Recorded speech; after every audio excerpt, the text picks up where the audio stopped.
Muy buenas tardes, estimados seguidores y escuchas de estas nuestras acostumbradas microcápsulas de cultura jurídica semanal.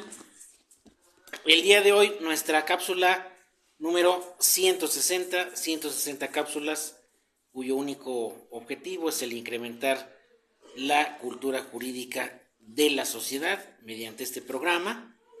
Que bueno, más adelante tendremos oportunidad de hacer entrevistas, de ampliar los temas que pues vamos a comentar en nuestro espacio y obviamente pues ya va a ser un programa de un poco más de duración los días viernes. Esperemos que ahora sí se concrete este programa de Usted y la Ley.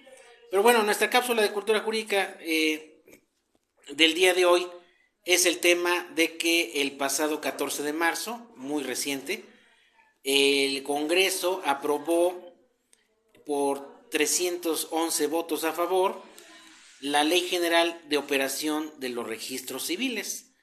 Ustedes se preguntarán qué tiene que ver esa ley con nosotros, con la ciudadanía en general.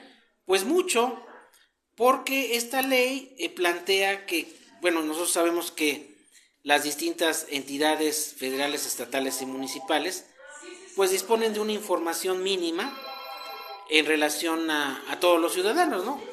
Partiendo, por ejemplo, desde el INE, pues ya saben nuestro nombre, nuestro domicilio, nuestra firma, nuestras huellas, datos que son sensibles, datos que son privados y que los manejan ciertas instituciones como el Instituto Nacional Electoral, el propio registro civil, transmite los datos de las actas de nacimiento, matrimonio, defunción, etcétera. Y así varias entidades de la Administración Pública Federal, Estatal y Municipal tienen cierta información sensible y privilegiada, pues prácticamente de todos nosotros. Eh, el punto neurálgico de esta ley es que pretende crearse un sistema que se llama Sistema Nacional de Registro de Identidad. De hecho, este tema no es la primera vez que se comenta. Ya anteriormente ya se habían hecho algunas iniciativas de ley para que pudiera hacerse un solo sistema nacional que contuviera datos, no solamente los datos más generales de las personas, nombre, domicilio, CURP,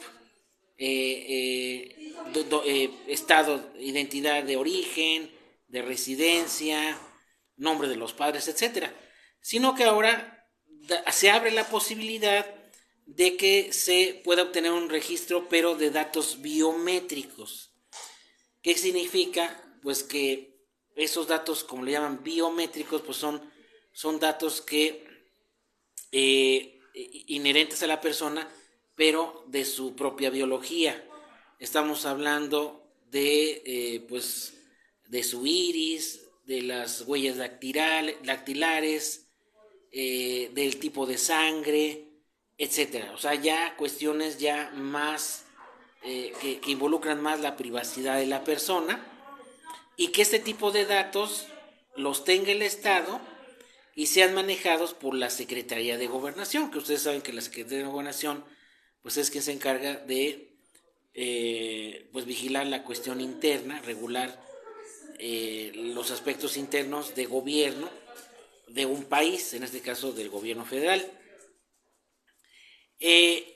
Aquí el primer problema que se presenta es hasta dónde llega la privacidad y el poder utilizar esos datos personales y biométricos de la persona para que el Estado los resguarde y los tenga para ciertos fines, que seguramente se van ahí en el proyecto de ley, dice que estos datos biométricos y personales se van a transmitir a entidades públicas, privadas y entidades financieras incluso, ¿no?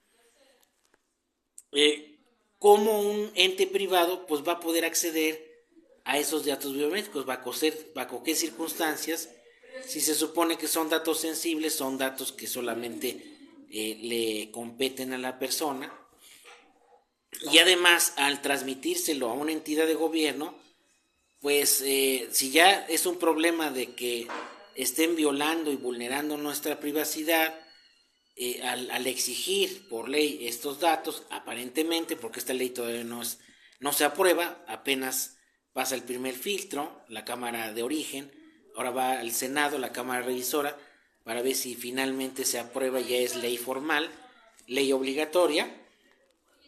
Pero también el otro problema es esos datos biométricos y personales, ¿para qué se van a utilizar? Si ya hemos tenido situaciones complicadas, por ejemplo, de que se haya filtrado el padrón electoral en manos de quién sabe quién, de entes privados.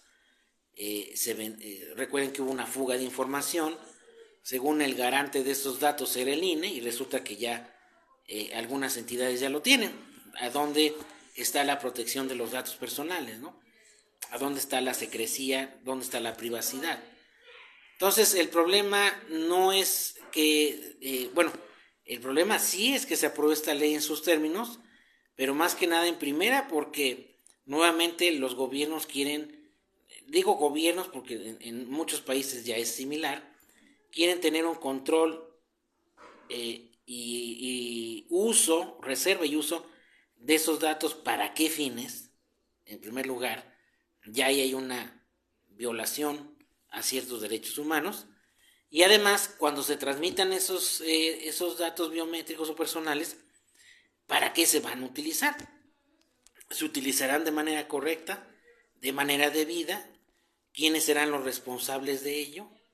Entonces aquí lo que dice es que es el propio gobierno, a través de la Secretaría de Gobernación, quien pudiera manejar estos datos. Y obviamente ahí viene un peligro, porque pues esos datos pueden ser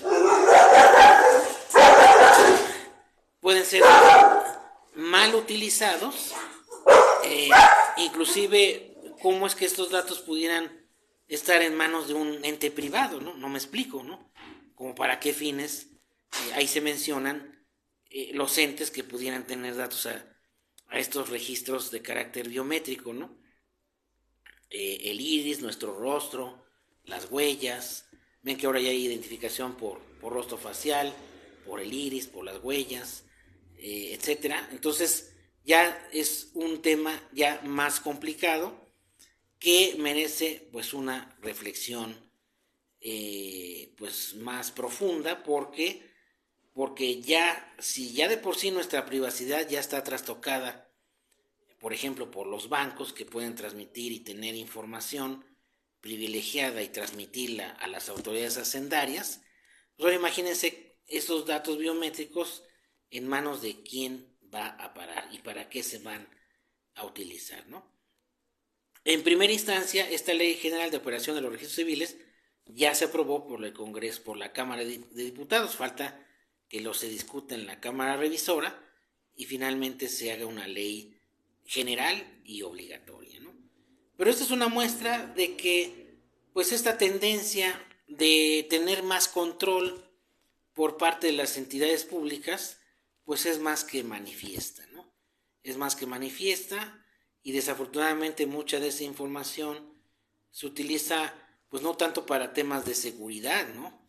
Sino para temas para actos de molestia en contra del ciudadano, para un estado de indefensión del ciudadano, y no tanto para protegernos o obtener algún beneficio con estos datos biométricos, o como bien dicen, la finalidad pues es de que se tenga un registro único de identidad, y finalmente a lo mejor hasta se crea un documento único para identificarse, porque sabemos que la credencial elector se nos exige para identificarse, pero eso no es su cometido principal.